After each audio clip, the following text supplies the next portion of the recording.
It all began when my company brought on a new Gen Z hire named Tiffany.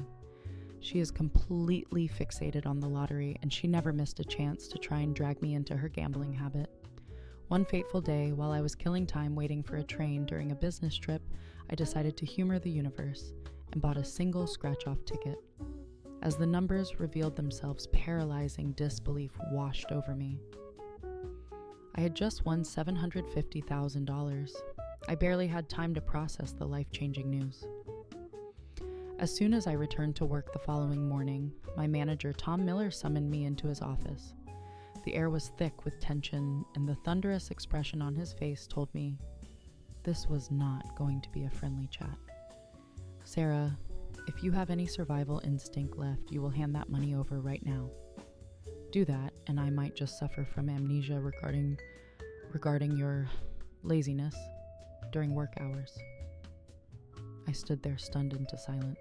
What money? Before I could even process the absurdity, Tiffany burst into the room, pouring gasoline on the fire. "Oh, stop the act.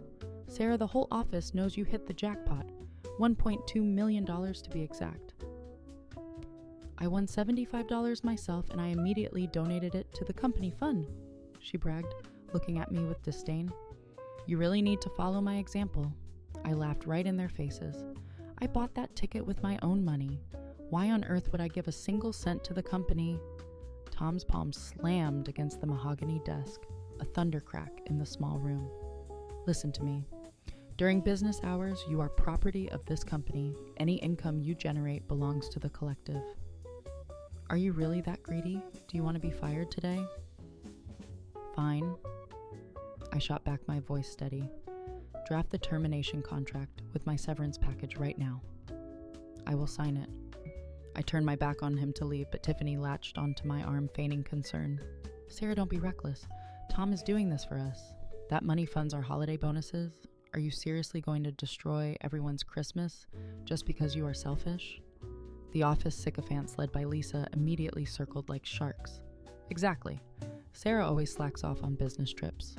Now she wins the lottery and wants to hoard it. Look at Tiffany. She donated her winnings instantly. Why are you so awful?"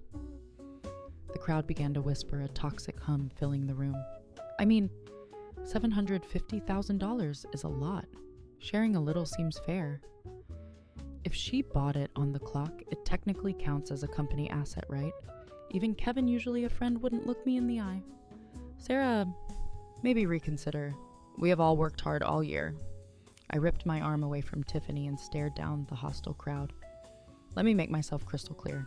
I bought that ticket with my own personal funds while waiting for a train. That is my private property. There is no law on earth that forces an employee to surrender their personal assets to a boss." Tiffany snapped back instantly. "The train was late, so that was still travel time. You were on the clock getting paid. Buying a lottery ticket then was a clear policy violation." Seeing the mob was on his side, Tom smirked with arrogance. "Sarah, this is the will of the team. This company is a family. Personal interests come second to the collective good. If you are smart and hand over the ticket, I will overlook your past transgressions." I stood my ground. I am not paying. If the company thinks I am wrong, sue me or call the police. I will fight you to the bitter end. Tom gritted his teeth, his voice booming across the office. "Fine. Due to insubordination and serious disciplinary violations, Sarah Jenkins is immediately stripped of her title as project manager and demoted to entry-level staff. All your wages and bonuses for this quarter forfeited as a penalty." He turned to Tiffany, his expression softening into admiration. "And Tiffany, for your dedication and protection of company interests, you are officially the new project manager, replacing Sarah with a $750 bonus. I hope everyone learns from Tiffany. Treat the company like your home and give selflessly." Tiffany beamed. "Thank you. Manager Miller, thank you for trusting me. I promise to serve the company with all my heart. Absolutely no hidden agendas." Tom nodded with satisfaction, then turned back to interrogate me. Why aren't you showing any gratitude or acceptance of the company's decision? I nodded deadpan. Understood. Manager Miller is truly fair and just in his rewards and punishments. The psychological warfare began the next morning. The moment I stepped into the office, HR stopped me. Sarah, per the latest company policy, employees must enter the office with their right foot first. You just stepped in with your left. That is a violation. $75 fine. Sign here. They shoved a penalty slip at me while speaking. I froze. What regulation? I have never heard of that. It was sent to the group chat yesterday afternoon. The HR colleague said her face made of stone. I pulled out my phone to check, but saw nothing. Just as I was about to argue, my mentee, Justin, pretended to come over for a sticky note and whispered, "Don't bother looking. They sent the rule in a smaller group chat that you aren't in." I understood immediately. Later that morning, I went to the restroom. The second I sat back down at my desk, a public reprimand popped up in the general chat. Sarah Jenkins, between 10:15 and 10:18 a.m., occupied the restroom for over 3 minutes. This severely impacts other colleagues and violates the spirit of efficiency. Reprimanded and fined $75. I was so angry I actually laughed. I immediately fired back in the group. Does the company have a written policy banning bathroom breaks over 3 minutes? How exactly is this timed? And on what basis is this severe impact calculated? Tom instantly sent a photo of a document with a red stamp. Regulations were distributed long ago. It is a basic employee duty to read and comply. I searched all the group files and old messages. Nothing. Justin secretly messaged me again. Still the group chat you aren't in.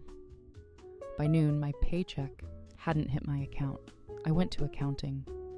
The accountant glanced at me sideways, her voice dripping with venom. "Oh, look, it is Sarah the millionaire. Why do you care about these pennies? Manager Miller gave instructions. Your salary this month is withheld, and next month's is garnered in advance to cover your fines." What? Can't afford lunch? Don't you still have that lottery ticket? Suppressing the urge to scream, I marched straight to Tom's office. "Manager Miller, I need a reasonable explanation.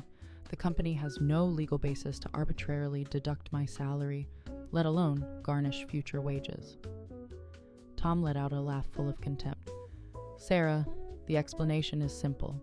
Hand over the ticket, apologize nicely, and I can wipe all the fines, pay your full salary, maybe even reinstate your old position. How about it? Pretty good deal, right? Dream on," I spat out coldly, turning my back on him to leave. That evening, a major potential client was in town. Chief Executive Officer Tony Stone personally issued the command. "You must be at the client dinner tonight. I know this is a setup, but I cannot refuse." When I pushed open the heavy doors of the private dining room, my stomach dropped. Tiffany was already there, flanked by Tom, and the client laughing with an intimacy that made my skin crawl. Her eyes locked onto mine, flashing with cold malice. She turned to the client with a sugary smile. "Mr. Vance, this is our company's former star. She is talented just a bit, stubborn, but in the past she has made quite a few sacrifices for the company." The implication was nasty and clear. She was suggesting I use my body to get ahead. Mr. Vance's expression shifted instantly to something predatory. I forced a smile, trying to salvage the dignity of the meeting, but Tiffany cut me off with a smirk. "Mr. Vance, if you have any special needs, just tell Sarah. She will definitely find a way to satisfy you." My hands shook with fury. She was treating me like a commodity to be traded. I could not take it anymore. "Manager Larson, you are publicly slandering my reputation without evidence. Legally, this constitutes defamation." Tiffany's face twisted into a sneer. "Who are you trying to scare?" Tony, who had been hiding in the background, finally barked out a weak defense. "Tiffany, what are you saying? apologize to little Sarah right now. Little Sarah. When I am profitable, I am Sarah Jenkins. When he is protecting his favorite, I am reduced to a child. Hilarious. I laughed in anger, secretly sliding my hand into my pocket to start the voice recorder on my phone. Tom snapped at me. Sarah, hurry up and toast Mr. Vance. Learn something from this. He signaled with his eyes for me to sit right next to the client. I ignored him, but Mr. Vance suddenly lunged forward, grabbing my arm. Miss Jenkins, I can tell you are a strong woman. Come on. Drain this glass, and our cooperation will be smooth sailing. I shoved his face in the wine glass away in disgust. Mr. Vance, have some self-respect. The glass smashed against the floor, shattering into pieces. The room went dead silent. Tom's face turned a violent shade of purple, ready to explode. But Tiffany, she kept smiling. Mr. Vance, Sarah has always been high and mighty. Let me drink this for her. Without hesitation, she tilted her head back and chugged an entire bottle of white liquor. Her face flushed red instantly, but she forced a desperate smile. Mr. Vance, is that sincere enough? Mr. Vance roared with laughter. Good, very refreshing. This young lady has a future. Tom, your company is full of talent. Tom went from murderous to ecstatic praising Tiffany for knowing how to play the game. He glared at me with pure venom. Sarah, look at this. This is the difference. If you keep being this difficult, do not blame me for getting rough. That night, the notification pinged in the internal company group. Effective immediately, all projects with the Ford Corporation will be handed over to Tiffany Larson, the new project manager, for full control. The next morning, I was isolated at a corner desk when my extension screamed for attention. It was the sickly, gentle voice of Chief Executive Officer Tony Stone. Little Sarah, Manager Miller told me everything. The company has rules. Do not bring personal emotions into business. I held the receiver, letting the silence stretch. He pressed on his voice, dripping with false empathy.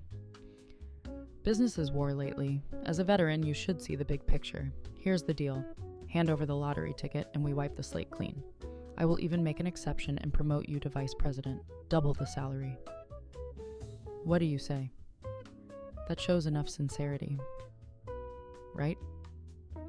Every word was calculated. Of course. A $1.2 million ticket had the leadership seeing nothing but green. I replied softly, keeping my voice steady. Chief Executive Officer Stone, I appreciate the gesture, but I have a question. Do you really believe I won $1.2 million? Or do you truly believe that ticket belongs to the company? Dead silence on the other end. When Tony spoke again, his voice was pure ice. Sarah, I do not care if the ticket is real or not. I do not care who it belongs to. Handing it over is your only correct choice. It is the only path you have left. If you do not, I guarantee you will have no place left in this industry. Think carefully. No need to think, I replied calmly.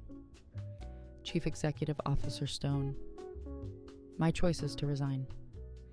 I slammed the phone down and marched straight to Human Resources, but I never made it to the door. The HR director ambushed me. Sarah Jenkins, per the company's decision, due to serious violations damaging company interests, you are officially fired. Here is your termination notice. Sign it. Your final pay will be calculated according to protocol. At that exact moment, my phone buzzed. Tiffany had just blasted a message to the main project group. At everyone, dear colleagues, due to Sarah Jenkins misappropriating company assets, a serious offense, she has been fired. I hope everyone takes this as a lesson. Put the company first. I thought the nightmare would end there. I was naive. That night, an exclusive news story spread like wildfire across the internet. It started with gossip accounts posting clickbait titles. Shocking. Female manager wins lottery at work, steals it, and leaks company secrets. Ungrateful employee betrays company after years of mentorship. The posts were terrifyingly detailed. People who did not know the truth were outraged. Hashtags like the snake and modern trader started trending. The online mob hunted me down. My personal info, my address, and my phone number were leaked to the world. The harassment turned physical. I received anonymous mystery boxes containing dead rats and bloodied knives. When I stepped outside, neighbors pointed and whispered. Someone even threw rotten eggs and red paint at my front door. They thought they could bury me with this filth, but they underestimated me. Tom called me again, his voice gloating. "Sarah, you see what is happening online.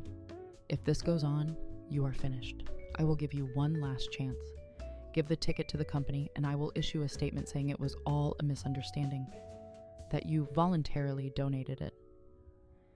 We will claim the rumors were malicious attacks by competitors. That way, you save some face. Otherwise, wait for total ruin." I took a deep, steadying breath. "Fine. Meet me at the company at 9 a.m. tomorrow." I severed the connection and stared down at the useless souvenir ticket lying on my desk. It matched exactly one number of the winning $1.2 million sequence. A cold predator smile curled the corner of my mouth. The next morning, the scene at the company entrance was a carnival of greed. Tom Miller stood there radiating the energy of a man who thinks he has conquered the world. He had dragged the entire project team and representatives from every department to witness this historic moment. The company had even chartered a massive luxury bus to transport dozens of people to the Lottery Management Center. Tiffany looked like she was walking a red carpet dressed to the nines and holding her phone aloft to live stream the entire spectacle to her followers. When the bus hissed to a halt at the center, the mob swarmed around Tom and Tiffany as they marched into the lobby like conquering emperors. Tom held his head high, shouting at the reception, "Why is there no confetti? I'm about to pick up $1.2 million. The clerk behind the glass offered a strained, polite smile. "I am sorry, sir. The center does not allow loud celebrations during prize collection." Tom's face darkened with arrogant fury. "Do you have any idea how much money I am here to collect $1.2 million, and you will not even let me pop a popper? I will report you for this."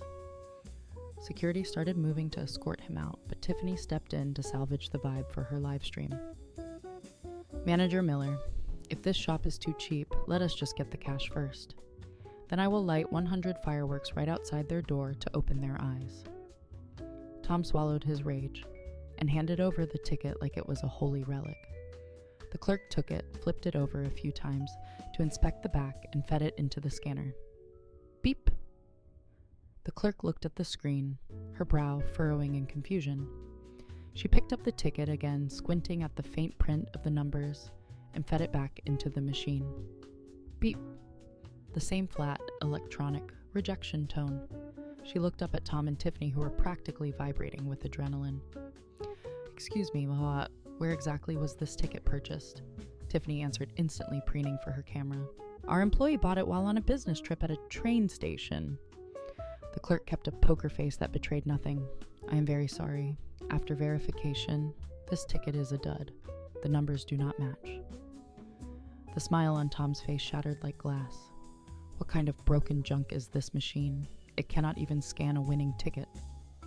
Scan it again. "It is not a winner, sir. The numbers do not match at all." The clerk slid the ticket back across the counter. Tiffany stood there, stunned into silence. Her phone, still live streaming the humiliation, nearly slipped from her sweaty grip. She lunged forward, snatching the ticket and slamming it against the scanner, herself repeatedly jamming it in. But the screen displayed only one cruel phrase: "Not a winner." The clerk, clearly used to the delusions of gamblers, spoke with practiced patience. "Sir, we checked twice. The sequence on this ticket does not match the winning results for this period. If you do not believe me, check the big results board yourself." Tom ripped the ticket from Tiffany's hand, his eyes bulging like a toad's, frantically comparing every digit to the glowing numbers on his phone. "Here." Tiffany suddenly screamed, her voice trembling with hysteria, as she pointed a manicured finger at the paper. "This number is wrong." The result was a 7, but this ticket has a 1. It is off by a single digit. Sarah, she played us. She switched the ticket. Every head in the lobby swiveled toward me. I let out a laugh that dropped the temperature in the room. From start to finish, I never once claimed I won a prize. I paused, letting my voice harden into steel. You people, you just assumed I won. You scammed us. Tom was shaking with impotent rage, spit flying from his mouth. You intentionally used a fake ticket to defraud the company. This is fraud. I am calling the police. I am suing you for everything you have. The scene devolved into absolute chaos. The comments on Tiffany's live stream exploded with mockery. But just then, the company phone screamed for attention. It was a call from headquarters. The Ford Corporation had just announced that Vice President Ford was bringing an audit team to inspect the company, and they would arrive in exactly 60 minutes. Tom grabbed Tiffany by the arm, dragging her out of the lobby in a blind panic. I went straight home. When Mr. Ford stepped out of his black town car, Tom practically scrambled over the pavement to grovel at his feet. Oh my, Vice President Ford, why did you come personally? You could have just sent a subordinate. Mr. Ford glanced at him with total indifference, a frown creasing his brow. Manager Miller, where is Project Manager Sarah? Ah, Sarah damaged company interests and has been suspended. Tom quickly shoved Tiffany forward like a prize pony. Vice President Ford, let me introduce you. This is our new project manager, Tiffany Larson. She will be in full charge of your projects. She is young, but excellent.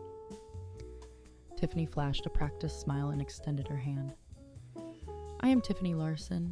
Even though I have only been here 6 months, I know your project documents like the back of my hand. Previously, Miss Jenkins, only handled the final compilation. I did the heavy lifting. Mr. Ford did not even look at her hand. He spoke directly to Tom. In that case, I have some questions regarding the cooperation details for the new quarter. I need to confirm them with the person in charge. Manager Larson, Manager Miller. Shall we go to the meeting room? Tom hurriedly led the way with Tiffany following behind, radiating unearned confidence. But the moment the door clicked shut, Mr. Ford launched his attack. Technical specifications for the process improvements, next quarter, risk assessment for raw material, batch changes, projected capacity during the test run of the new assembly line. These were razor-sharp, difficult questions requiring deep, intimate knowledge of the contract production lines and engineering. At first, Tiffany tried to recite things she had memorized, but she quickly stalled out. When Mr. Ford asked about the theoretical basis of a specific parameter and the variance in actual production, cold sweat started dripping down her forehead. Finally, she stammered, Vice President Ford, regarding that detail, I need to check the documents again. Mr. Ford's polite smile vanished instantly. He asked about the emergency response plan for the supply chain. Tiffany knew absolutely nothing. All she knew were project names and pretty flowcharts. Tom was sweating bullets next to her, but he did not understand the technical side either, and just spouted corporate gibberish. Mr. Ford's face grew darker by the second. He scanned the two pale, incompetent faces before him. Manager Miller, his voice was pure ice.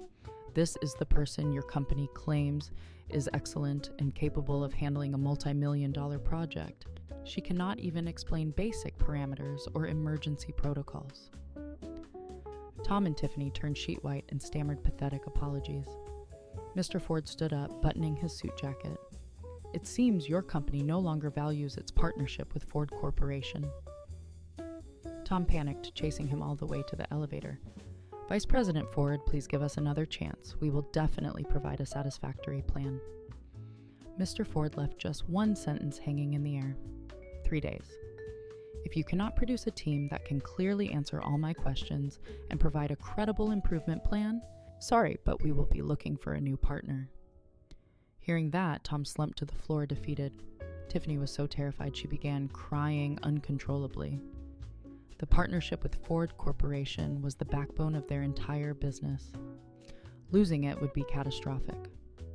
They looked at each other, realizing the horror of their situation, and immediately sprinted toward my desk. But my desk was empty. They screamed at human resources, who admitted I had not been in all morning. My phone rang continuously. I watched it ring once, twice, and only answered on the third call. Sarah, where the hell are you? Why are you not at work? There is a crisis with Ford Corporation. Get back here and fix it immediately. Tom's voice was a jagged mix of rage and panic. I waited for him to finish hyperventilating before speaking slowly. Manager Miller, I think you have the wrong number. I was fired. My termination notice is still in my bag. I'm no longer an employee of your company. I have no obligation to work. The termination process is not complete. You have not done the exit paperwork. You are still an employee and must follow orders. Tom screamed, losing his grip on reality. Oh, really? I laughed coldly. That is a shame. Before I was fired, I submitted a request for annual leave. By law, employees have the right to rest during leave, and the company cannot disturb them. I have 10 days of paid time off left. Let us talk about quitting after that runs out. Sarah, you... I hung up and blocked the number before he could finish his curse. A close colleague texted me the war report, sounding gleeful. Sarah Tony Stone is losing his mind in the office. He is screaming at Tom, and Tiffany smashing desks. He said if they lose the Ford deal, they both have to pack their bags and face liability. The whole company is in chaos. I looked at the message, feeling absolutely nothing. I was about to turn off my phone when a strange local number flashed on the screen. I hesitated, but answered. Hello, is this Miss Sarah Jenkins? A steady masculine voice cut through the noise of the day. Yes, speaking. May I ask who is calling? Hi, Sarah. I am Liam Wright, from Red Tech. We met at an industry mixer once. I tried to recruit you back then, but I was a step too late. He laughed, a warm sound that felt miles away from the toxicity I had just escaped. I remembered him instantly. Red Tech was the rising star of the industry, and Chief Executive Officer Liam Wright had a reputation for decency, a rare commodity these days. Hello, Mr. Wright. I remember. It is good to hear from you. I will get straight to the point, he said, his tone turning serious. I heard about your situation. I've always highly valued your professional ability and your ethics. Are you open to a new opportunity? If so, I would like to formally invite you to join Red Tech. We can double your current salary. The position is project director with full control over technical and key projects. He paused, letting the weight of the offer settle before dropping the real bombshell. If you have reliable colleagues who want to leave with you, we are ready to take the whole team. The benefits are excellent. The offer was a lifeline thrown into a storm. I did not agree immediately, simply asking for time to think. But not long after, my phone rang again. A number ending in 666. Definitely a very important person. I picked up. It was Mr. Ford. Hello, Manager Sarah. This is Ford. Hello, Vice President Ford. What brings you to call me personally? Could it be that Tom failed to convince me, so he asked you to step in? I almost laughed at the thought. A man of his stature would never take orders from a worm like Tom. I just want to ask, why are you not in charge of this project? If I recall correctly, your team handled all our proposals before. I was very satisfied with your work. Did we make a mistake? Were our demands unreasonable? Vice President Ford, you misunderstand. Your contract requires the project lead to be a manager or higher. I was fired. I do not qualify to run it anymore. Mr. Ford sounded genuinely horrified. You were fired. Who approved that? I told him everything: the lottery ticket, the extortion, the harassment. He remained silent for a long time. Thank you for being honest, Sarah. If the Stone Company operates like that, I am terminating our cooperation immediately. But Sarah, after how they treated you, are you planning to stay there? Of course not. Are you interested in checking out my company? We have plenty of projects. If you come over, everything is negotiable. Of course, if you have a better offer, please let me know where you go so we can continue working together." I thanked him and hung up, my mind racing. For years, I knew I was underpaid. I stayed because I started there right out of college, climbing from intern to manager. I had a sentimental attachment to the place. Plus, I hated the terrifying idea of starting over in a new environment. I never expected that what I saw as stability was just leverage for them to manipulate me. Too bad they miscalculated. We could have created value together, but they chose to screw me over. So, sorry. I had to use my skills to prove that I did not need the company. The company needed me. I replied to the barrage of desperate texts from Tom and Tony. With one sentence, I stand by my decision to resign. No negotiation. That refusal triggered Tony Stone. Soon after, the company's official account posted a scathing internal notice trying to burn me one last time. Former employee Sarah Jenkins, due to forging a winning lottery ticket and attempting fraud to misappropriate company assets, has been terminated immediately. We reserve the right to pursue legal action. Let this be a warning to all staff. I did not expect Tony would try to save face by making me the scapegoat. Fine, I will see you in court. In the courtroom, Tom stood up, representing the company, fiercely accusing me of forging a lottery ticket embezzlement and unauthorized leave causing the loss of a major partner. I presented my evidence card by card. My work was never delayed. My leave application followed protocol. Regarding the Ford project, I produced the smoking gun, Tom's announcement, demoting me, transferring the project to Tiffany, and then firing me. No matter the timeline, I was not the person in charge. I did not understand why they dragged this to court when the facts were so clear. Then Tom played a recording claiming he appointed me vice president. I smiled at the judge. "Your Honor, does a verbal notice like that hold any legal weight?" Tom was furious, practically foaming at the mouth. "Why not? My word is an order. It was your selfishness that delayed the project and caused the contract penalty." The judge shook his head, unimpressed. Objection overruled. The defendant was demoted before requesting leave, making the leave valid. Furthermore, she was fired. Even if you reinstated her, she could only work after her leave ended.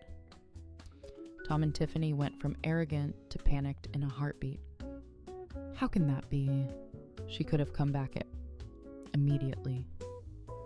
I immediately launched my countersuit. Your Honor, I am suing the Stone Company for 3 counts. 1, arbitrary salary deduction and wrongful termination without proof of embezzlement. 2, during my 5 years, I worked overtime for 2/3 of the time, but was never paid overtime wages. Here are the records. And 3, I am suing Tiffany Larson for slander regarding my relationship with a client. I handed over the audio recordings. The courtroom was stunned. The Stone Company had treated a loyal, capable employee like trash. It was inhumane. Tom jumped up, desperate. Your salary was reinstated. I restored it before payday. What more do you want? I laughed. If a robber returns the stolen goods, is it no longer a crime? You paid it back, but you still broke the law. The court ruled in my favor. The Stone Company was ordered to pay me a total of $20,000 for overtime, emotional damages, and severance. The lawsuit went viral. The Stone Group's reputation hung by a thread. That night, a famous financial journal published a deep dive analysis titled, "From a $1.2 million ticket to a comedy of errors, how greed and stupidity destroyed a business." They did not name names, but everyone knew. The article exposed everything. Management coveted an employee's luck, used dirty tactics, slandered her, and eventually destroyed themselves.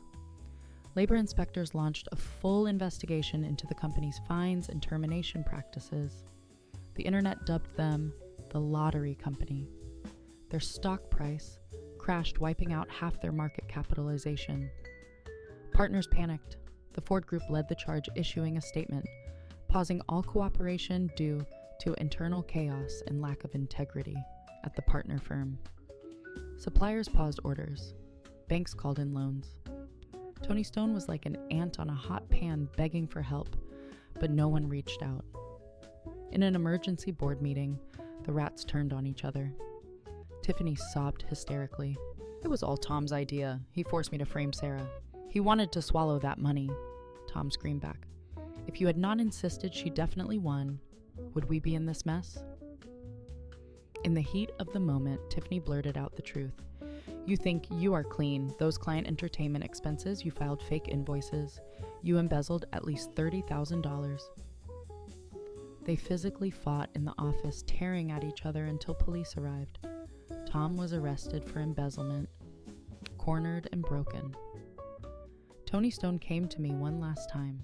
"Sarah." Uncle Tony was confused. "I listened to bad people. You watched this company grow. You would not want to see it collapse, right? Can you speak to the media?" "Tell Vice President Ford it was a misunderstanding.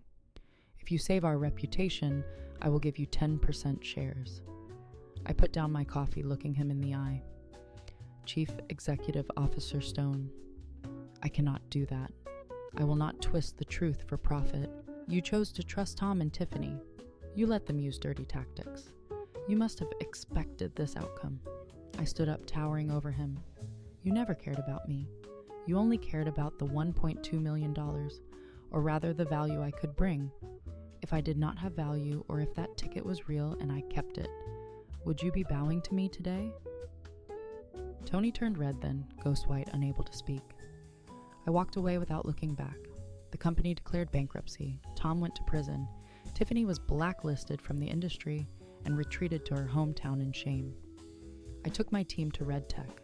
Soon after, we signed a massive contract with Ford Corporation on behalf of Red Tech. After the signing ceremony, Mr. Ford approached me.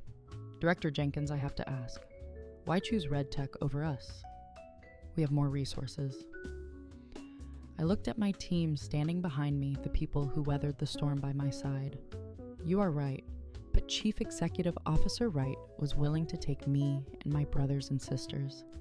I could not leave behind the people who trusted me when things were hardest. They are talented, and they deserve a better home."